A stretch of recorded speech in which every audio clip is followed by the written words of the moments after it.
I'm going to pull back the curtain here and I'm going to expose everything.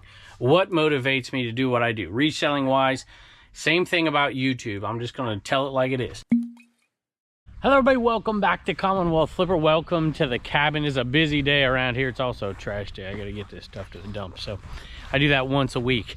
There has been a few comments that really got me thinking about a topic that I wanted to talk about. Don't know quite how to talk about it. It's taking me a little while to figure out what I want to say exactly, but I think I'm there. Plus we have some awesome sales. Let's go take a look.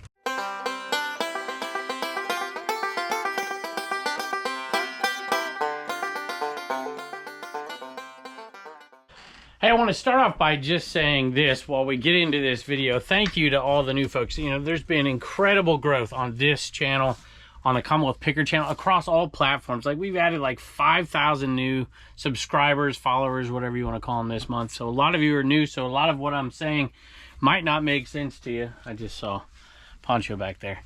But we're going to get into something based on some comments I've been seeing, one comment in particular, and I want to lead this down a path where we get to the point where we're getting to the root of why you resell, because I think why you resell might kind of give you direction as to which way you should go to best resell. I was looking up here for the cassettes, but I realized this was a cassette lot. This is a Jimi Hendrix cassette lot right here. And it took, I feel like that's too many. I might just have a couple extra throw-ins. I'm not quite sure. I thought there were 6. But anyway, that lot of Jimi Hendrix cassettes, I'm into these for nothing. I mean, like maybe 50 cents. It's crazy. That was an incredible buy. These sold for $20 plus shipping. And this whole thing kind of started, you know, when you get new folks coming by, you get a lot of folks that are subscribing. By the way, thank you. The comments have been amazing lately. I've made a little bit of a shift in what type, well, I shouldn't say that, a slight shift in style of my videos, and I've got a lot of great feedback from it, so I really do appreciate that. And not on every video, but on some. And this one will be kind of that way too. But at the same time, you're going to get some comments that Turner's out here throwing the tennis ball. Maybe I'll shut the door for you so you don't have to hear it. I don't mind hearing it. Little boy playing ball up against the wall is kind of cute. At any rate, here's one comment. There was some pretty nasty ones, like, you know, you can't trust any, you shouldn't ask any YouTuber for advice because the only goal of YouTubers is to make money. Which, whatever, that's fine. Of course, we're trying to make money. So here's the comment that got me going down this road that's going to take this comment talking about motivation for making YouTube videos and apply it to people. Because I get people all the time sending me emails, messages, and I can't keep up with everything. But one of the things that I most often see is, you know, how can I expand my business? What do you suggest? Should I niche down? Should I not niche down? Should I do this? Should I hire an employee? Should I do, you know, all those things? I might not be the best person to ask for that, but it did get me thinking that the answer I would give to somebody is not a blanket answer. It's based on what motivates you. What is your ultimate goal? What are your ultimate goals? What are your motivations in life? More existential questions than, you know, numbers and X's and O's and stuff. So Joan says, not everyone will make money that these YouTuber thrifters are making. Your choice of products and time spent will change for everyone, which I agree with. I just use it to supplement my Social Security. Never use any money I hadn't made from a previous sale. Please remember, folks, these YouTuber skits are also making them money, or they wouldn't, capital letters, or they wouldn't be doing it. So to me, that is basically saying, and, you know, correct me if I'm wrong out there, Joan, if you're listening. I hope there was no malicious intent in this, but I think that's basically saying you can't do as good as these YouTube resellers. And let me tell you, that just absolutely is not true. Matter of fact, you could do far better than YouTube resellers. I promise you, I know them. There are so many people who make far, far more money than all the YouTubers that I know. They use different models. They also have different motivations. They have different goals as well. There's a fly in here. Oop. I gotta go out to the other shed, y'all. Y'all gonna behave while I'm gone? All right, pick this paperweight up. I thought it was kind of cool. Got the little bubbly things in it and a little stand for it as well. I think I sold something else out here too. Oh well, I'll come grab it in a minute. But this one, Poncho followed me out here. I think I paid $3, sold for $22 plus shipping. So Poncho followed me out, but there's Turner playing ball. But you didn't, because you got your little zapper thing on. You know where to stop. Maybe you can see it a little bit better in here. This one's perfectly round. Maybe I should not have listed it as a paperweight. It's some kind of a globe. Oh, no, it isn't. There it is. It is a paperweight. Anyway, 22 bucks plus shipping. And this one went to a viewer, which kind of ties into what I'm talking about. And, you know, it took me back to my high school history teaching days when I responded to that person's comment. Because, yes, of course, you know, I used to tell my students, boy, and the faculty hated it. Some of the people in my department, the administrative, stupid. Anything I did, they didn't like because I was succeeding at it and they weren't. But that's another story. I used to tell my kids, really, there are 3 major motivations for just about everybody. There are other motivational factors besides these 3, so don't get me wrong, but there are 3 main drivers as to why people do what they do.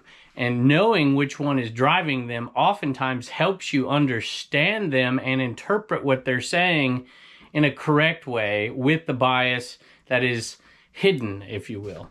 And I would always use money, power, and religion were the 3 main motivating factors for people. And that encompass different things. It's not like just religion. You know, some people aren't religious per se, but they still have a philosophical motivation for doing what they do. But let's face it, most people are motivated by financial gain in order to get other things they want or to avoid certain things that they don't want. But I'll get back to that in a second. So this one going to Brittany. Kevin, I love watching your videos, especially when you are out shopping with Dave. Really? Most people hate that. The 2 of you together are always fun to watch. I also like watching the family read the mean comments people write. That was funny. If you're new to the channel, it's been a while. Maybe we'll do that again. I take little snippets, screenshots of comments, and then I have my little kids read terrible things about me. It is kind of funny. They like it. My wife loves it. I think that needs to be a new segment. It would be like mean tweets celebrities and athletes read. That's funny. So appreciate it. Thank you, Brittany, for the purchase. So before I get to the main point here, I don't feel like I need to go back over the whole, you know, YouTubers are, you know, lying, they can't be trusted, or they're doing it for money so they can't be trusted. Well, okay. I mean, look, if you're watching YouTube videos and you don't realize people are putting hundreds of hours in a month into them, expecting nothing out of it, just, you know, let me put it to you this way. If you had 2 YouTubers and one of them, if they were asked on an interview, you know, why do you do YouTube videos? And their answer is, oh, I just love people and I want to pass on the information that I have and I want to help people grow. And the other one said, oh, well, I do it because it makes me money. Which one would you trust more? I would trust the one who told me the truth. Not that you can't also want to do those things, but yeah, YouTubers do things to make money. Resellers do things to make money. Most people are motivated by financial gain. But the reality is that financial gain, whether it's reselling, making videos, or doing whatever it is, they usually have an extra motivation behind it that really drives them. Because money by itself doesn't always solve... Where am I looking? Here it is, right here. Universal splicer. Everything. And that's what I want to get to.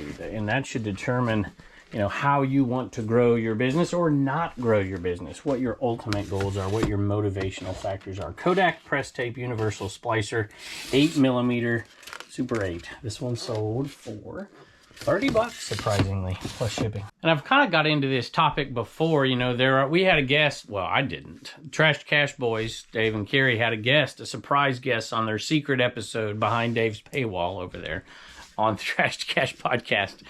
And they've got like a special secret video every week without me on it. And they had tech. They had tech and sports on there. And it got me thinking, because there's totally different types of YouTubers. And the reason there are totally different types of YouTubers that are successful is because there are people that have different motivations, different goals for their reselling. And different YouTubers appeal to different folks. I don't think I appeal to too many folks who want to grow a $1 million reselling business. I really just don't think I appeal to those folks because that's not the way that I resell. But there is a certain segment of folks who resell. You're driven. There's some folks who are driven by the fact that they despise their job. They hate it. They would do anything to get out of it, even if it's accelerate retirement. And they want to figure out a way to resell to make a ton of money. And that is their motivation. And it is a motivation not necessarily for money, but a motivation to get away from pain, essentially, what they hate to do. And so they don't care about creating something that is perfectly pleasing to them and meets their goals and gives them peace. They're trying to get rid of something that they hate. And those people are going to be driven. And those are the ones I usually get the comments from that are, you know, maybe struggling or something, and they're watching me resell and they're like, oh, you know, I can't do it that way and I can't quit my job and whatever.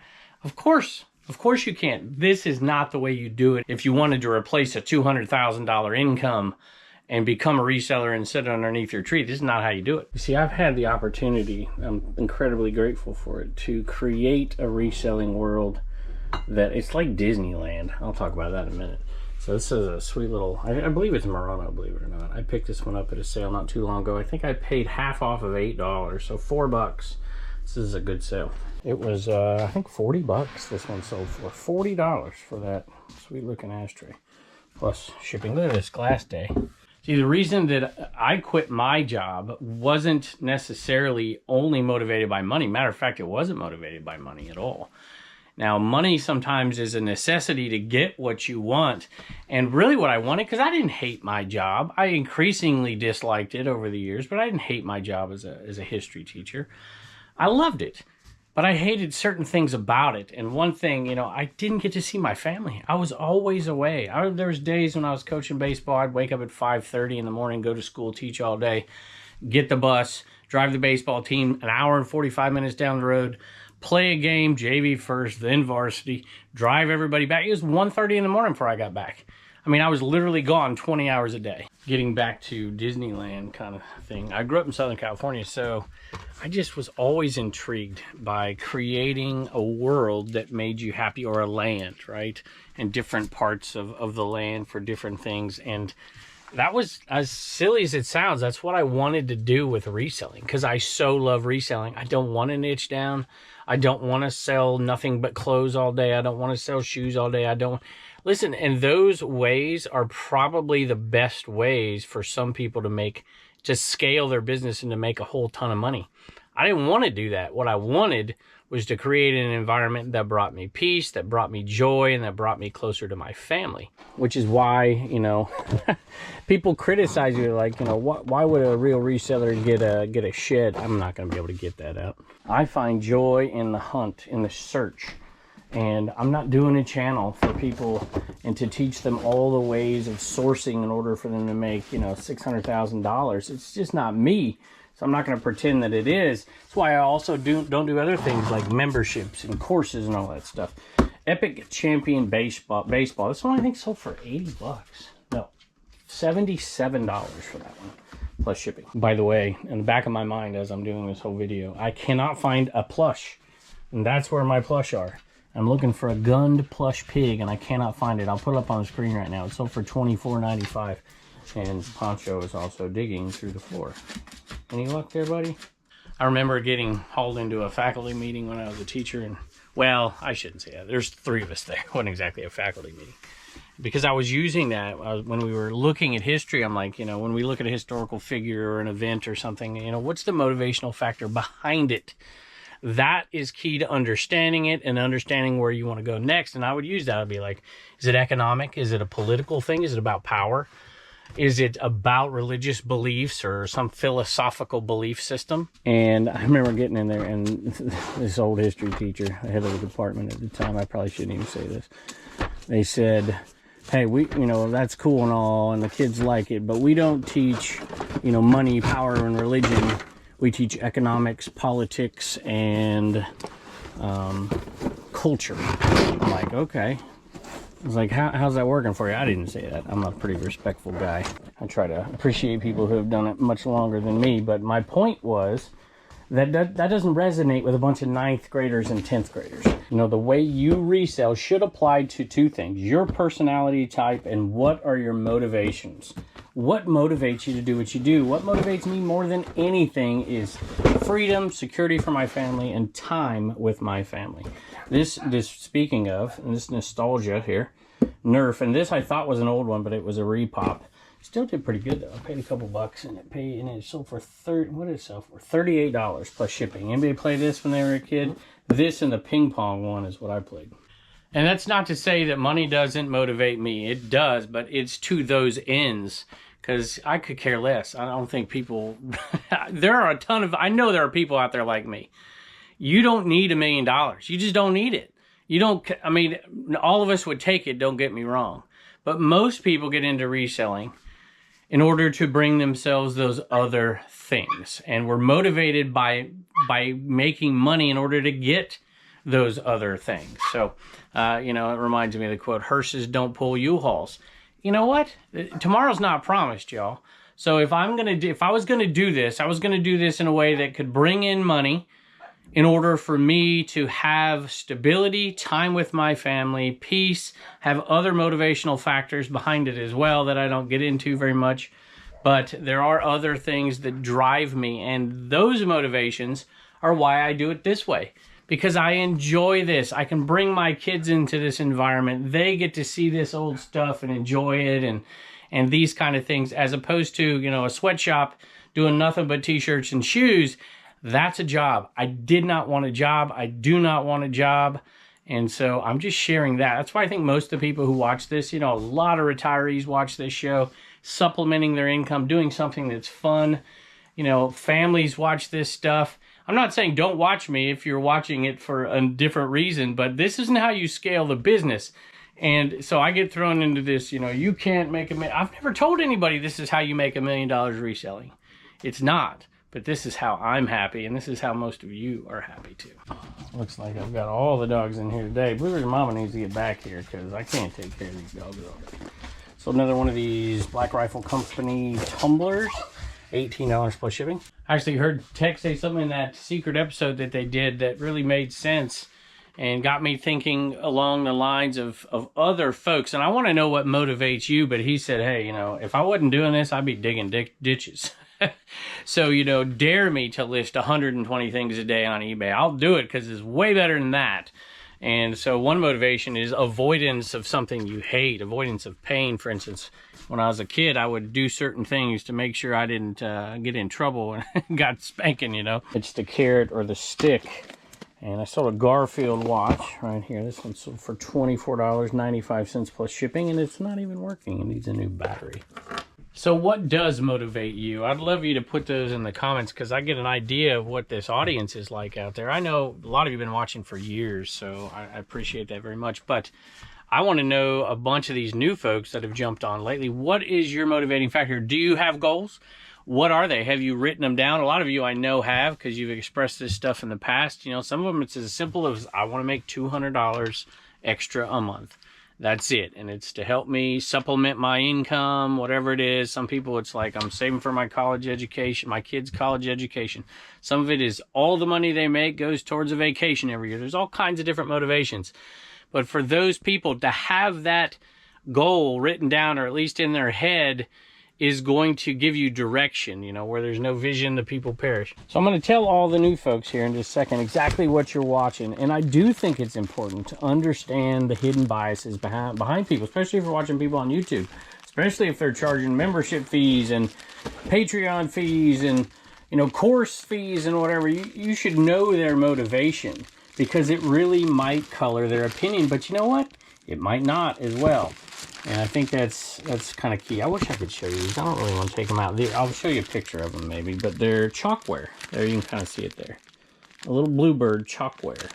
And this is something I never would have picked up years ago, but I've watched YouTube too. And I learned stuff from people that maybe aren't motivated by the things I'm motivated by, but you can still learn from them. I just don't understand throwing everybody under the bus because their goal of how they want things to turn out might not be the same as other folks. These sold for $40, y'all, plus shipping. By the way, that went to a viewer and says, hey, Kevin, thanks for all the knowledge and entertainment you share with the viewers. I subscribe to your channel, see? Or I subscribed, not subscribed. So I don't know how long you've been watching. I took your advice and asked for eBay gift cards for Christmas, and I'm finally getting around to using them. That's very good. Not even just ask for them, give them as gifts, you know. That's a great way for all of us to help each other out.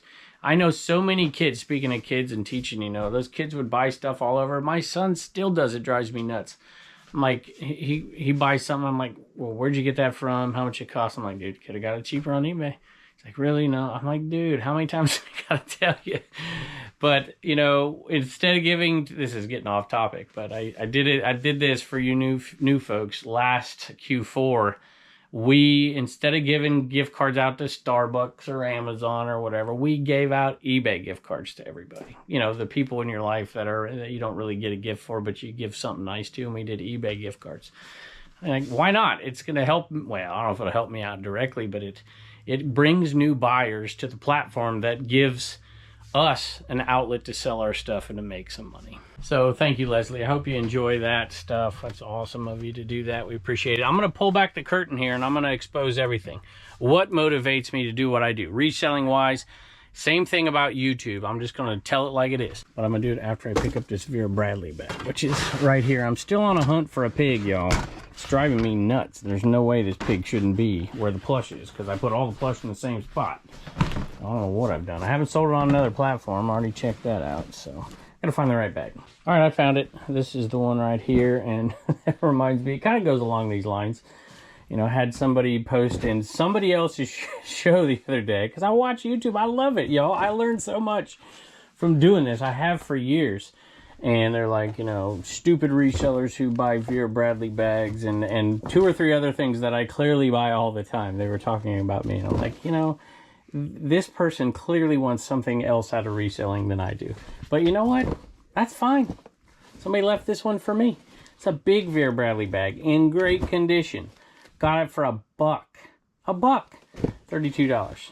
95 cents plus shipping, you know. And some people do video games, you know, and they would rip on you for buying something like this. Boy, those dogs went in here. And they get so excited if they pay $5 for a video game worth $25, where they're ripping us resellers who are out there picking everything and whatever. I'm not saying what they're saying is wrong. It's just right for them. You know, $1 into $32.95, and they're going to get super excited about that, and I can't get excited about this.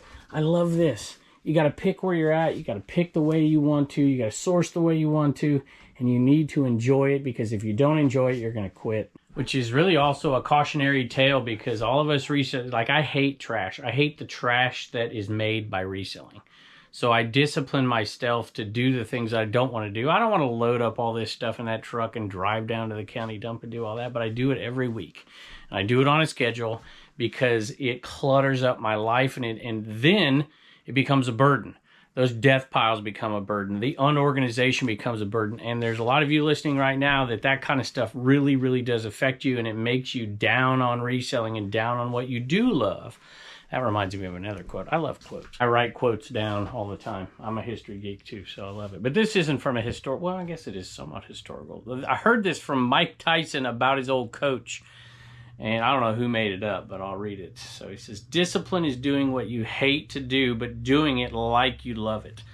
So when I do that stuff and do the stuff I hate to do, it's because I love what I do so much that I'm willing to do it. And the attitude you have when you're doing that stuff is, you know, I hate cleaning and doing all that stuff. But let me tell you, sometimes you've got to get to that point where the motivation of what's to come after you've reorganized your room. Has anybody done that lately? Has anybody done something that they despise to do, but they dedicated time for it? They may even shut their store down in order to get it done so they could bring the joy back into reselling. I think that's a big step for a lot of folks. No matter how you resell or what you resell or what your goals are, organization and getting a system that you enjoy is really, really key in making money doing this. So the big reveal here is, yes, I make YouTube videos to make money. But you know what? There's a lot of things that I could do because of the graciousness of you that would make me a lot more money, and I choose not to do them because of the stress that goes with it. The other things that I do not want in my life, like channel memberships, like courses, like Patreons and all those things. I don't want to do those things because it adds pressure to doing them. It also, because you got to provide different content and value and things like that. I don't want to do that. I want people to enjoy reselling. I want people to have a community to do it in. I love building things with other people, mostly because I can't do it all by myself. And so everything I've done really up to this point, and some people don't like it, that's fine, is kind of pulling the things I loved about teaching out and coaching out especially. It's why I do things with other, it's why I'm doing Dibbed It, because it's a collaboration. It's why we go to these highway sales. I don't need to go to these highway sales. It's probably detrimental economically. I do them because I get to hang out with my buddies, see people, meet people, learn new things. It brings me joy. And I love doing stuff like that, collaboration videos, and I'm always on other people's shows commenting because I just love the community that we've built. But the motivation behind doing YouTube videos, spending 25 to 40 hours a week making them, is for money. I still wouldn't do it if I didn't enjoy it. Boy, that's a lot of talking about a car right there. this little pillow pet the dogs are barking out there. Sold for $12 plus shipping. You know, I don't think it's an accident that this channel, the Picker channel, that it's as successful as it is. I'm incredibly shocked that it is. But to me, it tells me, you know, some guy selling Tupperware out of a shed in his backyard shouldn't be getting this many views, let's face it. But it tells me that most resellers don't do this for the same reasons. They do it for totally different reasons. It is a great hobby to have. It is a great side income to have. They find enjoyment in the process, and the ultimate goal isn't to become a millionaire. And, you know, I appreciate everybody that comes by. So what motivates me, plain and simply, is time with my family and to build a world. And I'm incredibly grateful to y'all, because this is how I was able to do this. I was able to do this shed. We talk about it often. This is the house that Enaman built. I was able to get that shed. I built like a reselling Disneyland in my backyard, right? Not really, but you get the point, right? Where the dogs can come in and out. The kids could play. My wife's, you know, 30 feet up the stairs right there.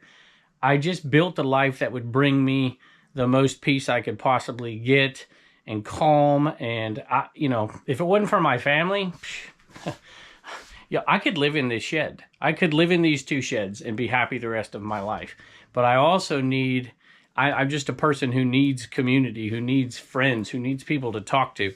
It's very difficult for me to come in and be isolated all day. And that's why I taught, it's why I coached. So I took those aspects of my life that I love, that interaction with other people, and learning about them and them learning about me, them listening to me. Let's face it, I had a captive audience at a public high school. They didn't have a choice. They had to be there, you know. And then you had the other aspect of the kids that wanted to be part of a team, be part of a baseball team.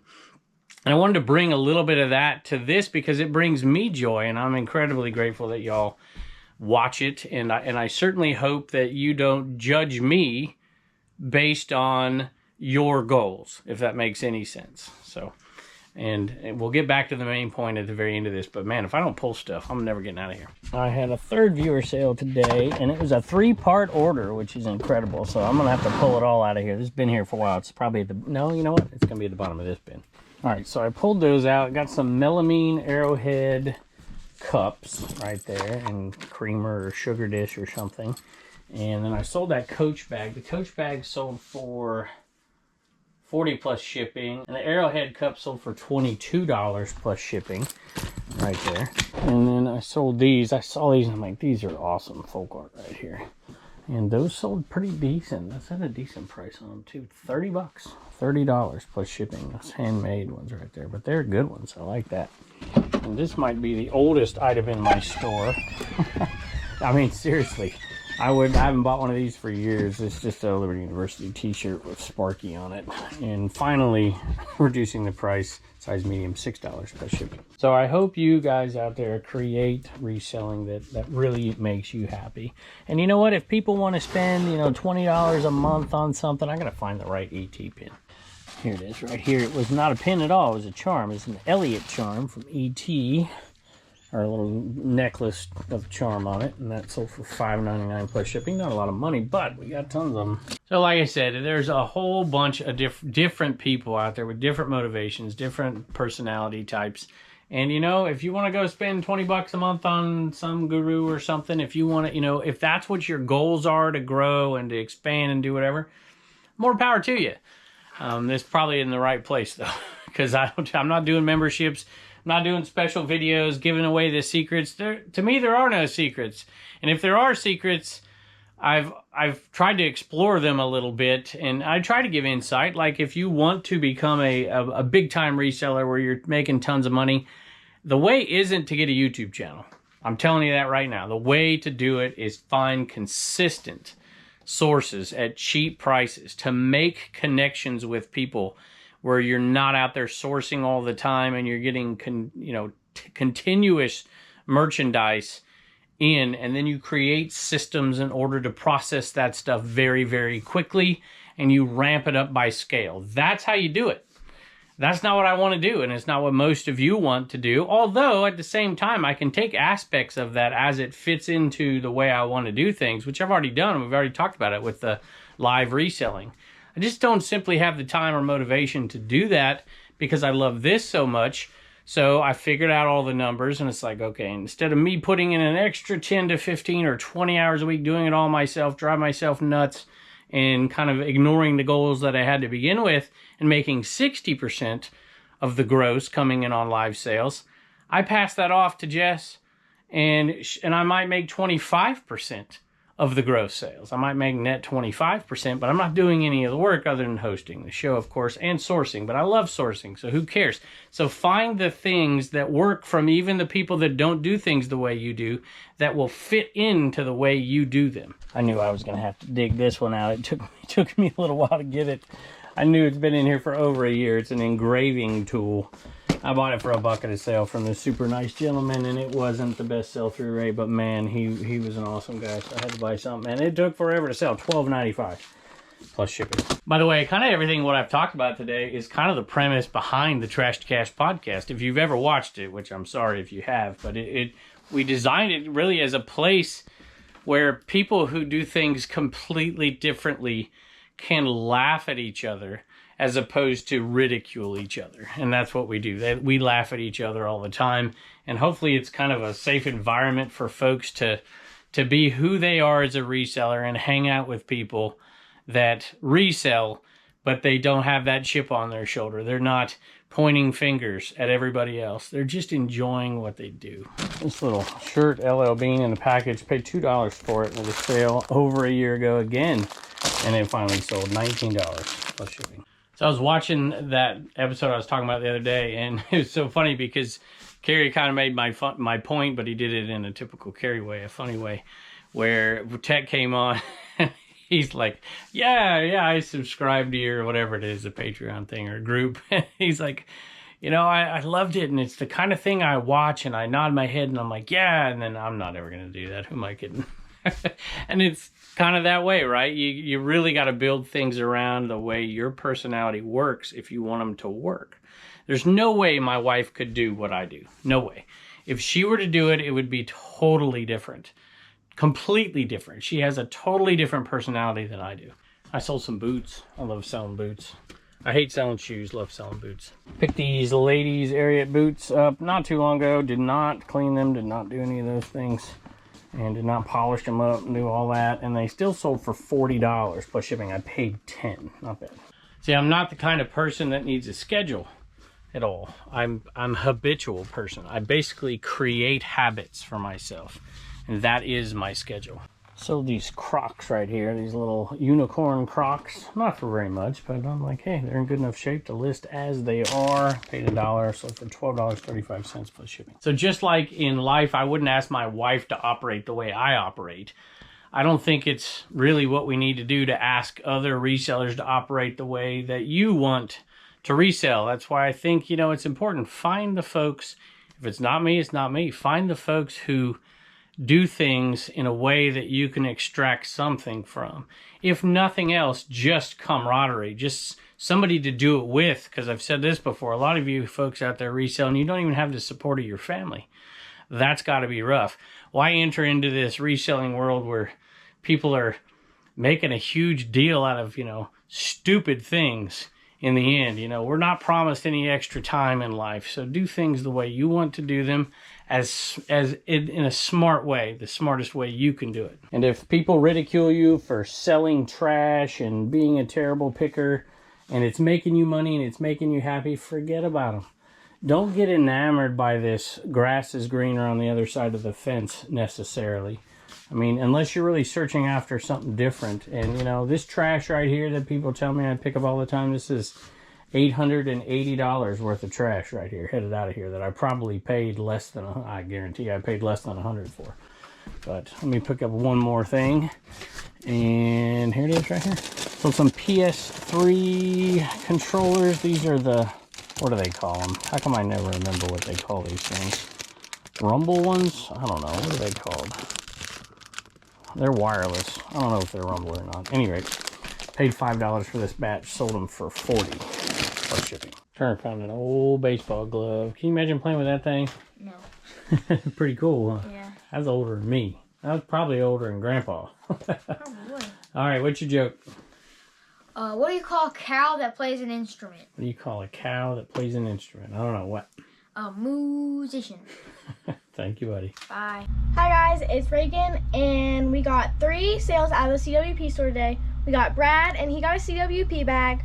I'm pretty sure this is Jeff. I can't read his handwriting, but he got a mug, a CWP mug, and Richard got a giant Enema Man.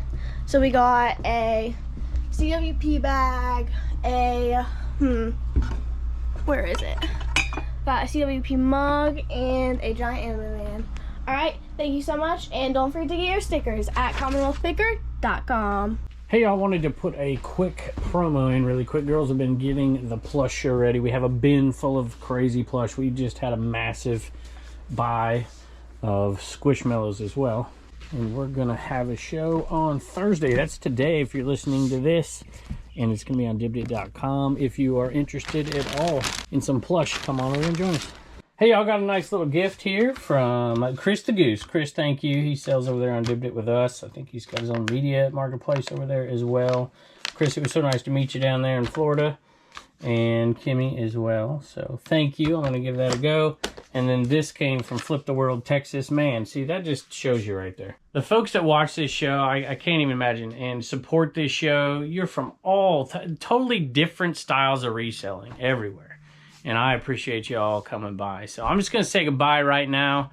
I got to go wrangle up my kids. Maybe they want to be a part of this video. Although I talked for a long time on this one. Maybe I'll cut them out. But we'll see. We'll put them on the end, I suppose. But thank you for everybody for making my life as incredible as it is. I can't thank y'all enough. And for how many people watch this show and all the channels. It just blows my mind every day. I'm going to continue to do things the way I want to do them.